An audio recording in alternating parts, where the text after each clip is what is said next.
guys, welcome back to Casually Crafted. My name is Ashley and this is Crafty Chat, I think number 44. I just did a video of acquisitions. If you've probably already seen that one because that'll be faster to edit than this one. I wanted to show you guys my daughter's birthday party that was Harry Potter themed. So a lot of this will be just pictures over my face so you don't have to watch me the whole time talking. But I'm going to go through the party, and if there's anything that I made, I can talk about how I made it just quickly. And yeah, so we're just going to kind of go through the party as it went. Some of these I didn't take pictures while they were doing it, so they might not be in the exact order, but I think I got everything. So first, as kids arrived, they hung out in our front living room, which at the moment still has no furniture. But we played just like Harry Potter Would You Rather questions while we waited for at least most people to get there. That way we could do the first activity all together. So the first thing we did was they got to get their wands chosen. So here is a picture of the wands that I made and the Ollivander's sign. The sign is just made of like foam poster board that I painted, and then I cut out the words with vinyl with my silhouette machine. And the wands are made out of like chopstick, like bamboo skewer type things you can buy like in the summer in the grilling section. I don't know. I just had them on hand, so I don't remember where I got them. And then I put like wood beads and random other things on them and tons of hot glue, and then painted them just different shades of brown, and then a layer of spray on Mod Podge clear glazed stuff. So then the game in Harry Potter, you don't just go, oh, I want this wand. The wand is supposed to pick you. So we did a kind of spin the bottle type game where I had them all sit in a circle, and then I just picked a wand off the table, and then I spun it in the middle of the circle, and whoever it pointed to got to take that wand. We didn't actually use the wands for any of the games in the party, so most of them just put them in their favor bags, which I forgot to write down. Hopefully I don't forget that at the end. Favor bags. They put them in their favor bags and just got to take those home. So then from there, they got to go through platform 9 3/4. I thought about decorating like the kitchen area through that part as like a train, like they were on the train, but it was just gonna be too much work. So the platform 9 3/4 barrier brick wall thing that I made is just a bed sheet, and the red paint is put on by just a kitchen sponge, just a regular rectangle sponge. And yeah, and then I just after I hung it up, then I cut through the middle to make it so you could walk through. From there they went downstairs and they could see the floating candles. It was like the only real decoration I did. So they're just toilet paper rolls and paper towel rolls that I put hot glue around the edges to look like melting candles, and then painted them white, and then they each have like a tea light in the middle, and I didn't turn them on, they were just there. And I got most of them. Some I already had, and then I bought a few more at the dollar store. And I hung those up with fishing line. So floating candles. So then from there we did a sort of sorting ceremony. So my daughter helped plan a lot of this party, and she wanted to have kids sorted into their houses so that we could then compete with all the games, and the winning house would win the house cup at the end. So for the sorting ceremony, I made little sorting hats, and these are made out of like the triangle-y ice cream cones, and a cookie on the bottom, and the inside has M&Ms, and the color represents which house you'd be sorted into. And I just used melted chocolate to stick them together. So everybody got one, and they got placed in their house, and then they each got a badge for their house, so we remembered who was who, or who was in which house. And those I just found a picture online and printed them off and laminated them and put a little pin thing on the back, which I had on hand also. This is why I don't get rid of random stuff, because you never know when you might need it. Yeah, so they got sorted into their houses. I'll put a picture here of the hourglasses of where we kept track of the points. So the beads we just got at Joann's, and they're just like condiment cups. So I put a badge, the same badge that they had on their shirt, matched the one on their hourglass. And yeah, so from there, the first game we did was Pin the Scar on Harry.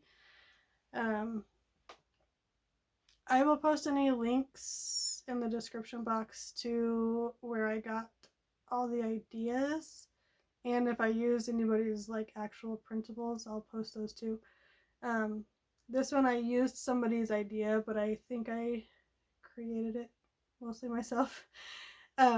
So the background is just a poster board from the dollar store, and then the black is also made out of a poster board from the dollar store. When I did my 5-year-old's pin whatever game, we like Sharpied it in, and I was like, that's way too much black Sharpie. So I just cut it out of the black poster board and glued that all on. I think I used my silhouette machine to cut out the words at the top and the lightning bolts for sure. Then we just used tacky, like the blue tacky stuff on the back of each one. And yeah, so they did that, and whoever was closest to it got however many points, which I don't remember anymore, for their house. From there, we did a Harry Potter trivia, so no pictures of that. They pretty much nobody knew anything except for my daughter, so apparently Harry Potter is not as cool in 4th grade for most people. So we just did like 1 point per question that they got right. From there, I think, is when we took a break to eat some food. So I made pumpkin pasties, which is just like pumpkin hand pies. I had a veggie tray, which I named Professor Sprout's Vegetable Garden. I made some butterbeer popcorn, basically caramel popcorn, but added the flavorings in it, make it taste more like butterbeer, which I've never had butterbeer, so I don't know if it was accurate, but people liked it.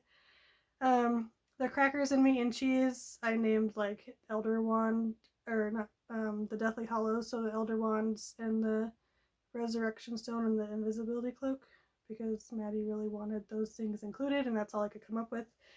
And then we had wands, which were chocolate licorice and those little wafer cookies. We made sure to get the vanilla kind though, because we have nut allergies.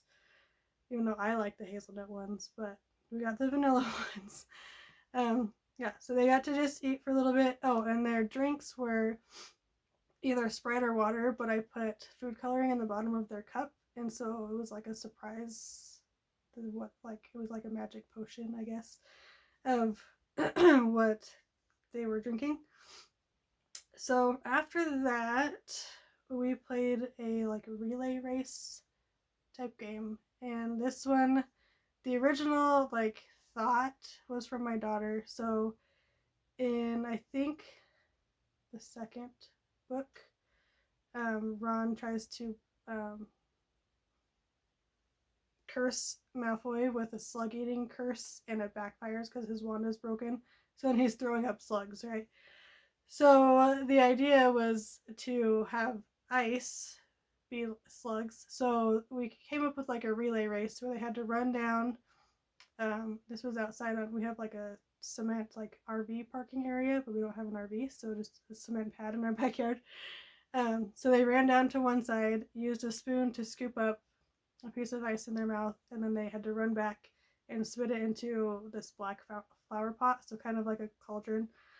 Um, but they couldn't pick it up, and if they dropped it, then they had to wait for the next person on their team to go.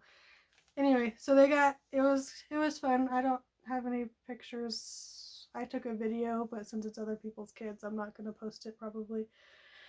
And they just got points for however many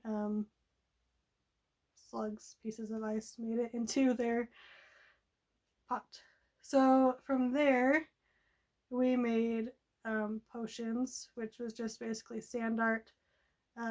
Instead of buying expensive colored sand, I just colored some salt with food coloring. Little squeezy bottles for like condiments. So I had some. I just have these on hand. I've used them for like chocolate stuff before. And then the little jars they're like travel, like shampoo, soap, travel bottles from Walmart. Like they come in like a three or four pack. And then they're like the lids originally are like bright purple and bright blue and stuff. So I covered them in twine from the dollar store to make them look more rustic, I guess. I could have I thought about buying corks to put in them, but not knowing what size to get. I thought about trying to paint them, but I didn't think paint would stick to the plastic very well. So anyway, then I had tags printed out so that they could write their name, and if they wanted to name their potion, they could put that on there. That one didn't have any winners. That was just for fun. They got to put that in their favor bag and take that home with them. After that, we did cake. So I made a Hedwig cake and attempted to make some snitch cupcakes. As I was putting them together, most of the wings, which were just made out of white chocolate, I guess I didn't make them thick enough because they kept breaking. So only like 4 of the snitch cupcakes got wings, but that's okay. So we sang to her and ate cake, and then after that we did a Horcrux hunt. So basically a scavenger hunt to find all of the Horcruxes. So there's 7 if you include Harry, which we did. So I will post a link to there's multiple versions of this if you just look online, but I basically took her wording of like the paper that they used to write things down on, and the way she did it. I changed it a little bit because it says like the first team that finds them all wins. Well, I had to say like how many points they got. So the way they did it was so that you don't take the item that you found, you leave it there. There was a tag on it with a special code, and then you would write the code down on your paper next to the item so that you would know that they actually found the item. So we did that. And so some of those things were fun to find. We had to do some creativeness. I did take a picture after of the actual Horcruxes all together, so I'll post that here. And from that was the last game that had anything with points in it, so we went ahead and counted up the points to see who the House Cup winner was. And my daughter and one of her friends were on a team together, and so they won. The House Cups were made with, we found these cups at a thrift store, and I just put vinyl, like a Hogwarts badge on them, and then inside the cup we put jelly beans. They're not Birdie Bots every flavor beans, they're just regular jelly beans because I didn't want to spend that much extra money on fancy beans that people don't want to eat. So after that we did the Pinata, and this is my first time. I almost always make pinatas, but I usually just do cardboard. This is the first time making it out of like a balloon because we wanted it to be Voldemort's face, and the balloon is kind of face shaped. So I did a bunch of layers of paper mache, and then did like a few. I wrapped some string around it, and then a few more layers of paper mache. So it turned out pretty good. Like, it wasn't completely unbreakable, but it didn't like break super fast either. So I was a little worried that it was gonna break super fast because I'd never done it that way. Um, so I did the paper mache part and I painted like the base gray part, but my mom was visiting the weekend before her party and I made her paint the face because she is better at painting than me. So she gets the credit for the Voldemort face. Um, and then from there we did presents and then they got to just take home their favor bags. So the favor bags were just plain like the craft brown bags. I think I got these ones like at Ross or something. And then, so she liked, I showed her a few pictures of different ones we could do, and she liked the one that just had the glasses and the scar and then like some rectangles at the bottom to be like a scarf. But she wanted different scarves for the different houses, so the different colors. So we had some Gryffindor Harrys and some Slytherin Harrys because we still had the glasses and the scar on each one, which I thought was a little silly, but that's okay. That's what she wanted. And then in the only other thing we put in the favor bag that was extra was a bar of chocolate with a sign on it that said "In case of Dementors," and I'll post a link to the printable of that. I didn't design that at all. I just printed it out. And so yeah, so they got the chocolate. They also got to take home their wand and their badge and their potion and their pinata candy. So I figured that was good enough, right? And then then the one friend who got to take home the trophy with the jelly beans also. I'm losing my voice from all this talking. Yeah, I think that's everything. The only other decoration we had was in the bathroom, which I don't think anybody needed the bathroom, but I'll post a picture here. And yep, that was her party. It was fun. Definitely glad it's over. I mean, it's been over for like almost a month now, but we only do friend birthday parties every other year because there's so much work and a lot of money. So, yeah, so she had a lot of fun. Everything went okay. I tried not to stress about, the snitch cupcakes not working out and everything like that. Because they're kids, like, they don't really care all that much. I really think that's everything. So hopefully you guys enjoyed learning about that. And sorry if you just wanted to see yarn stuff. I guess you just don't watch. I should have said that at the beginning, huh? Yeah, I will talk to you guys next time. Bye, guys.